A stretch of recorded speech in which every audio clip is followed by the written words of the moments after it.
মায়ের কাছে টেলিফোন করে, মা আমি 3 দিনের জন্য ঢাকা থেকে 1.5-2 মাস হয়ে গেল, এখন বাড়ি আসতেছি, ছুটি হয়ে গেল। আম্মা জান তোমার জন্য কি নিয়ে আসবো? বলে আমার জন্য কিছু লাগবে না, তোর বাবার জন্য যদি কিছু পারো তুই নিয়ে আসবি। এরে নবীর উম্মতের দল, সন্তান মার্কেটে গিয়া শপিং করে, মাকে বলে মা বলো কি আনবো? মা বলে কিছু আনা লাগবে না। বলে মা তুমি এমন কেন করো? বলে বাবা তুই আমারে কি দিয়ে খুশি করবি? তুই যদি স্বর্ণের কিছু দাও তারপর আমি খুশি হতে পারি না। তুই তাড়াতাড়ি আয়, তোর চেহারাটা দেখলে যেই খুশি হব, ওই খুশি আমারে তুই কাপড় দিয়েও করতে পারবি না। তুই আমারে মা বলিয়া ডাক দিলে আমি বাসেই খুশি হব। এই খুশি তুই আমাকে কিছু দিয়ে করতে পারবি না। সন্তান সন্ধ্যা পেরিয়ে যাওয়ার পরে গাড়ির মধ্যে উঠিয়া মাকে মোবাইল করছে, আমি 12টার মধ্যে বাসায় চলে আসতেছি, মা তুমি দোয়া করো। প্রতিদিন মা ঘুমাইয়া যায়, আজকে মা ঘুমায় না, খানাও খায় না। সন্তান আসবে, একত্রে সন্তানের নিয়ে মা খানা খাবে। ঘড়ির কাঁটার দিয়ে তাকায় আর দেখে কখন 12টা বাজবে, সন্তান আইসা মা বলে ডাক দিবে। মা ঘড়ির দিকে বারবার তাকায়।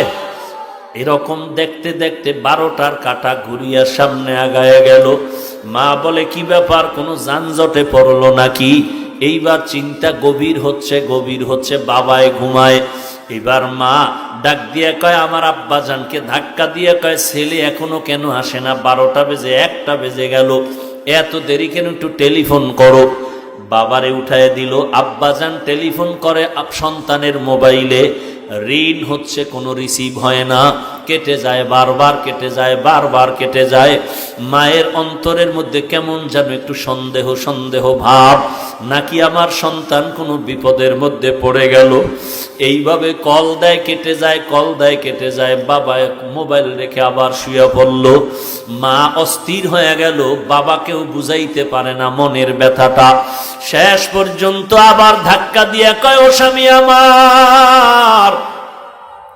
আমার সন্তান তো এত দেরি করতে পারে না, আমি অপেক্ষায় আছি, আমার সন্তান আসবে, আমি সন্তানের নিয়ে একত্রে খানা খাবো, আজকে মন ভরে খানা খাবো।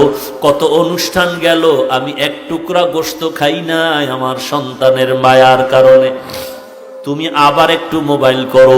বাবায় ঘুম থেকে উঠিয়া আবার মোবাইল করে, রিং হয়, রিসিভ হয় না, রিং বাজতেছে, রিসিভ হয় না। এইভাবে দীর্ঘক্ষণ যখন ট্রাই করা শুরু করলো, এক পর্যায়ে হঠাৎ করে দেখে মোবাইলটা রিসিভ হয়ে গেল। ডাক দিয়ে কয়, বাবা তুই কই? হঠাৎ বাবার কানে দেখে সন্তানের কণ্ঠের আওয়াজ নাই, অন্য লোকের আওয়াজ। ডাক দিয়া বলে, কে আপনি? বলে মোবাইলওয়ালার বাবা। বলে তাড়াতাড়ি অ্যাম্বুলেন্স নিয়ে আসো, তোমার সন্তান এখন পরকালের লাশ হইয়া মাটিতে পড়ে আছে। গাড়িতে উঠছে, গাড়ি অ্যাক্সিডেন্ট হয়ে রাস্তার পাশে গাছের সাথে বেজে আছে, মানুষ রক্তাক্ত হয়ে গেছে। বাবায় মোবাইলটা ফালায় বেউসায় বিছানায় পড়ে গেল। মা বলে কি খবর আমার সন্তানের? বলে তোমার সন্তানের অবস্থা খারাপ। মা এমন একটা চিৎকার দিয়া রাস্তায় বের হইয়া ঘরের দরজা দিয়ে চিল্লায় বলে, তোরা কে কোথায় আছো? আমার সন্তানের একটু আগায় আনতে আমি যাই। বাবা আমার মাকে সান্ত্বনা দিয়ে ঘরে আটকাইয়া অনেক মহিলাকে বসায় বলে, এখানে ধরে রাখো।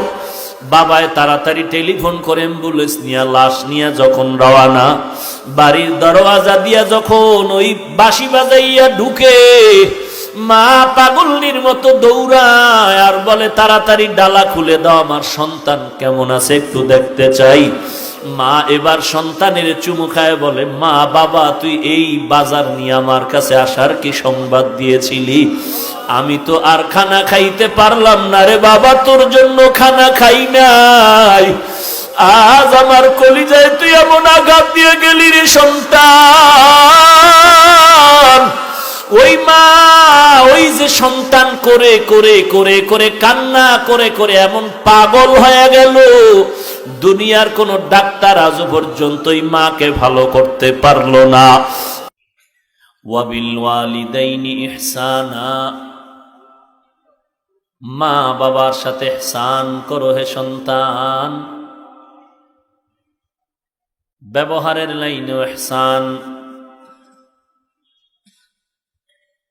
মা বাবায় যা দিয়েছে কোনো হিসাব নাই, আর তুমি কি হিসাব করবা? আম্মা জানের প্রসব বেদনার যে কষ্ট, জিন্দেগি পুরাটাও যদি শেষ করে দাও তার ঋণ আদায় করা যাবে না। আম্মা জান তোমাকে আমাকে গর্ভে ধারণ করে খানার প্লেট নিয়ে খেতে বসলেন, পেটের মধ্যে ব্যথা শুরু হয়ে গেল, খানা খেতে পারলেন না, বিছানায় ঘুমিয়ে গেলেন, ঘুম নাই, হঠাৎ করে পড়ে যায় মাথা ব্যথা, পেট ব্যথা। মা মোটেও বেজার না, বরং জিব্বা নাড়ায় নাড়ায় আল্লাহর কাছে বলেন, আল্লাহ আমি জানি আমার পেটে সন্তান, ওর কষ্ট আমি মেনে নিলাম, তারপরেও চাই আমার সন্তান তুমি আদর্শওয়ালা বানায় দাও।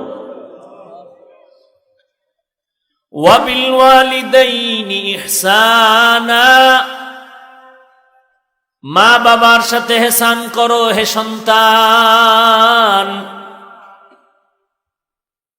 এই মা খানা খেতে পারেন নাই, প্রসব বেদনা যখন শুরু হয়ে গেল, আম্মা জানের কান্নার আওয়াজ, ডানে বামে আশেপাশে কেউ ঘুমাতে পারেনি কান্নার আওয়াজে। আমার দাদি